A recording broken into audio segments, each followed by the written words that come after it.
በሀገራችን በኢትዮጵያና በልዩ ልዩ ዓለማት የምትኖሩ ኢትዮጵያውያን ወገኖቼ በረድኤቱ ጠብቆ በልዩ መለኮታዊ ጥበቃው ጠብቆ በልዩ መለኮታዊ መግቦቱ መግቦ በቸርነቱ ከዘመነ ማቴዎስ ወደ ዘመነ ማርቆስ እንኳን አሸጋገራችሁ እንኳን አደረሳችሁ በማለት ዘመኑ የሰላም የጤና የበረከት የፍቅር የአንድነት የመግባባት ዘመን ይሆን ዘንድ የእግዚአብሔር ቅዱስ ፈቃዱ ይሁንልን በማለት መልካም ምኞቴን በኢትዮጵያ ኦርቶዶክስ ተዋሕዶ ቤተክርስቲያን በባህር ዳርና በሰሜን ጎጃም ሀገረ ስብከት ስም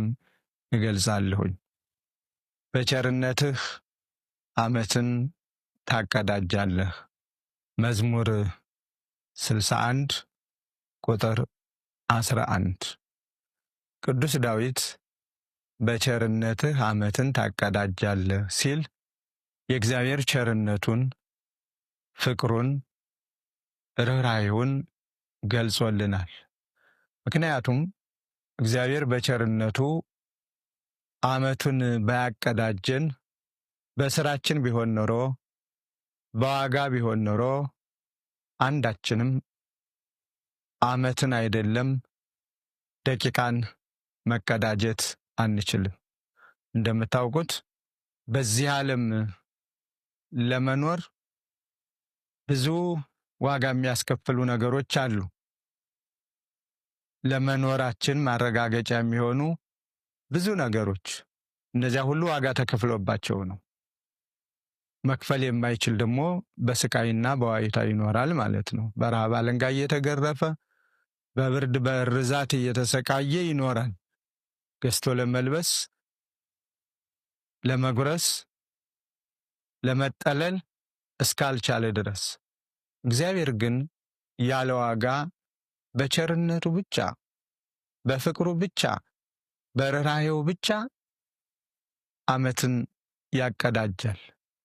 ስለዚህ ቅዱስ ዳዊት ለሰው ልጆች ብቻ አይደለም ተራሮችን፣ ኮረብታዎችን፣ ሜዳውን፣ ሸለቆውን ሁሉ በልዩ ልዩ ልምላሜ አስጊጦና አሳምሮ ለሰው ዓይን ፍላጎት ማርካትን ሰጥቶ ሁሉንም ነገር እንደሚገባ አከናውኖ እግዚአብሔር ለሰው ልጆች የሚያደርገውን ነገር በማየትና በመመልከት አድናቆቱን የገለጸው በቸርነትህ ዓመትን ታቀዳጃለህ ሲል ነው። ስለዚህ በቸርነቱ በሰጠን ዓመት፣ በፍቅሩ በሰጠን ዓመት እንድንጠቀምበት የኢትዮጵያ ኦርቶዶክስ ተዋሕዶ ቤተክርስቲያን ለልጆቿ መልእክቷን ታስተላልፋለች። ይህ ያለ ዋጋ ከፍቅሩ የተነሳ የተቀበልነው ዓመት እንደመሆኑ እኛም ደግሞ ያለ ዋጋ ለሌሎቹ ልናደርገው የሚገባንን እንድናደርግ እንገደዳለን። ለምሳሌ ቀደም ብዬ እንደተናገርኩት በረሃብ አለንጋ ለሚገረፉ ወገኖቻችን፣ በላያቸው ላይ ልብሶቻቸው ለነተቡ ወገኖቻችን፣ መጠለያ አጥተው በየመንገዱ ለወደቁ ወገኖቻችን፣ ይልሱት ይቀምሱት አጥተው በልዩ ልዩ ፈተና በጠማማ ጎጇቸው ውስጥ ሆነው ለሚሰቃዩ ወገኖቻችን ጎረቤት ጎረቤቱን እያየ እንደ ሀገር ደግሞ የአንዱን ድምፅ ሰምቶ ሌላውን በመተባበር ወገንን መርዳት አንዱና ትልቁ የእግዚአብሔርን ቸርነት የበለጠ የሚጋብዝ ይሆናል። ምክንያቱም እግዚአብሔር በቸርነቱ ሁሉን ካደረገልን በምሕረቱ ይቅር እያለ እንደ ስራችን ሳይሆን እንደ ክፋታችን ሳይሆን እንደ በጎነቱ እንደ ፍቅሩ ብቻ ብዙ ነገር ካደረገልን ላደረገልን ነገር ደግሞ እኛም ከሰጠን የኛ የሆነ በመጀመሪያ የለንም፣ የሱ ያልሆነ ነገር የለንም። እኛም ራሳችን የኛ አይደለንም፣ ቁሳቁሳችን ደግሞ ጭራሽም ባይድ ነው።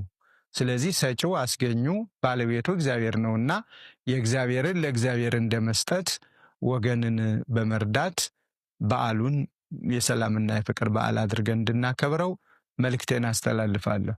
ሁልጊዜም በዓላት ስናከብር ማሰብ ያለብን በመጠጣት፣ በመጨፈር፣ አላስፈላጊ ነገሮችን በማድረግ፣ በስካር አላስፈላጊ ነገሮች የሚለው ይገልጸዋል ሁሉንም።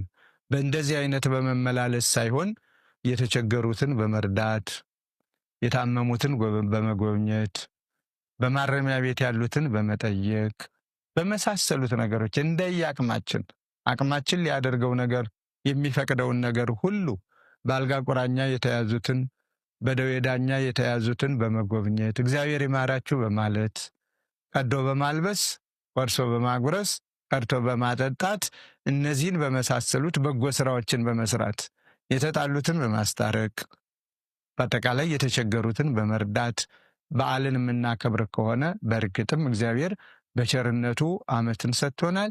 ሌላ ዓመትም ደግሞ እንዲሁ ይጨምረናል ማለት ነው።